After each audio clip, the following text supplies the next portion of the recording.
ચૈતરભાઈ કામ કરે છે અને ચૈતરભાઈને બિનજરૂરી આ સરકાર રાજકીય રીતે હેરાન કરે છે અને રાજકીય રીતે જો આદિવાસી સમાજને અન્યાય થતો હોય ત્યાં સુખરામ રાઠવા હોય જ પાર્ટીને હું બાજુ પર રાખું છું. હું સમાજને મેં પહેલે જ કીધું છે કે હું સામાજિક માણસ છું અને સમાજની સાથે રહેવાનો છું અને ચૈતરભાઈને અમે ટેકો કરીએ છીએ. આપણી સાથે કોંગ્રેસના નેતા સુખરામ રાઠવા છે, એમની સાથે વાત કરીશું. સુખરામભાઈ, ખાસ કરીને કોંગ્રેસ જે છે વીક થઈ રહી છે એટલા માટે આવા કાર્યક્રમ કરવા પડે છે કે પછી કોંગ્રેસનું આગળનું પ્લાનિંગ શું છે? તમે પહેલે એક વખત એમ કીધું કે કોંગ્રેસ વીક થઈ રહી છે. કોંગ્રેસ વીક નથી થઈ, કોંગ્રેસ મજબૂત છે. કોંગ્રેસના જે ગામડામાં જે ખૂંખાર સિંહો જે પડ્યા છે એને ઉજાગર કરવાનું કામ અમે નવેસરથી કરી રહ્યા છીએ અને એના પરિણામે આજે તમે જોયું હશે કે બધા મૂળ કોંગ્રેસના હતા અને થોડીક વિચારસરણી બદલાવાના કારણે અન્યની સાથે જ ગયા હતા. એ તમામ મિત્રો આજે આ નસવાડીમાં કોંગ્રેસનો ખેસ પહેરીને કોંગ્રેસના રાહુલ ગાંધીની ચર્ચા કરી છે. કોંગ્રેસમાં આવીને શું કરવાનું, શેના માટે લડવાનું અને એમના જૂના કામો, એમના વડીલો વખતના જે થયેલા ગણોદ્ધારાની જમીન હોય કે તોતેરીઓ હોય એ શેના માટે થયો, કોણે કર્યું હતું, સાવકારદારો કોણે નાબૂદ કર્યું હતું, એની વાત અમારા યુવાનોએ કરી. મને આનંદ થયો આજે કે જે વાત મારે કરવાની થાય એ યુવાનોએ કરી છે. સુખરામભાઈ, જે કોંગ્રેસને જો કોઈ વધારે જો નુકસાન કર્યું હોય તો ભાજપની સાથે સાથે આમ આદમી પાર્ટીએ પણ નુકસાન કર્યું છે એવું તમે માનો છો? વિધાનસભા અને લોકસભાના જે પરિણામ, તમે શું માનો છો?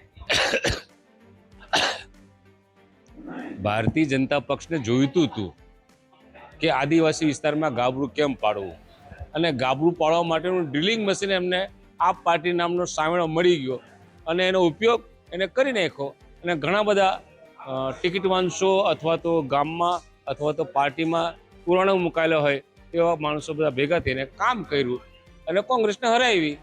ભાજપને તો કોંગ્રેસને હરાવી જ હતી ને. આ પાર્ટીને ક્યાં જીતવાનું હતું ગુજરાતમાં? આ પાર્ટી તો જીતવાની હતી જ નહીં.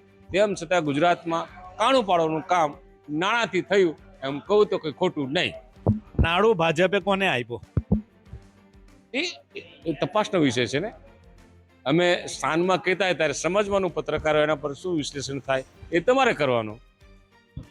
સુખરામભાઈ, ખાસ કરીને જે ચેતર વસાવાની વાતને લઈને તમારું એક નિવેદન બહુ ચર્ચામાં છે કે ચેતર વસાવાનું તમે સમર્થન કર્યું છે, શું કહેશો એ બાબતે? ચૈતર વસાવા એ અમારા સમાજ, આદિવાસી સમાજના લડવૈયા છે. એ ચૈતર વસાવા હોય કે આનંદ પટેલ હોય કે રાજુ પારગી હોય, આ બધા અમારા આદિવાસી સમાજના નેતાઓ છે.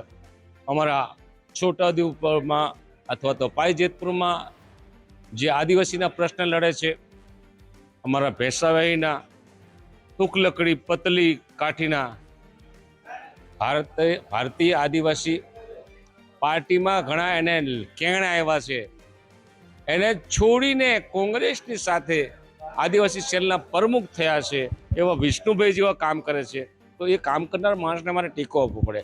ચૈતરભાઈ કામ કરે છે અને ચૈતરભાઈને બિનજરૂરી આ સરકાર રાજકીય રીતે હેરાન કરે છે અને રાજકીય રીતે જો આદિવાસી સમાજને અન્યાય થતો હોય ત્યાં સુખરામ રાઠવા હોય જ પાર્ટીને હું બાજુ પર રાખું છું. હું સમાજને મેં પહેલે જ કીધું છે કે હું સામાજિક માણસ છું અને સમાજની સાથે રહેવાનો છું અને ચૈતરભાઈને અમે ટેકો કરીએ છીએ. ટેકો કરો છો તો ચેતરભાઈને આમ આદમી પાર્ટીમાં છે તો કોંગ્રેસમાં લેવા કંઈક આમંત્રણ ખરું તમારું કે જો કોંગ્રેસ? દેખો, ચૈતરભાઈની વિચારસરણીને બેહીને ચર્ચા કરવી પડે. અમારા હાઈ લેવલ ગુજરાતમાંથી અથવા તો દિલ્હીથી એની ચર્ચા કરશે. એ આવે તો બહુ સારું, વેલ એન્ડ ગુડ. પણ હવે અત્યારે એમના નેતા શું કહે છે એના પર આધાર છે. પણ આદિવાસીઓ એક રહે, આદિવાસીની એકતા તૂટી નહીં જાય એના માટેના અમારા પ્રયત્નો રહેશે. તો આ હતા સુખરામ રાઠવા, તેમને સમગ્ર મામલે વાત કરી છે. નરેન્દ્ર પેપરવાલા, ગુજરાત તક, છોટાઉદેપુર.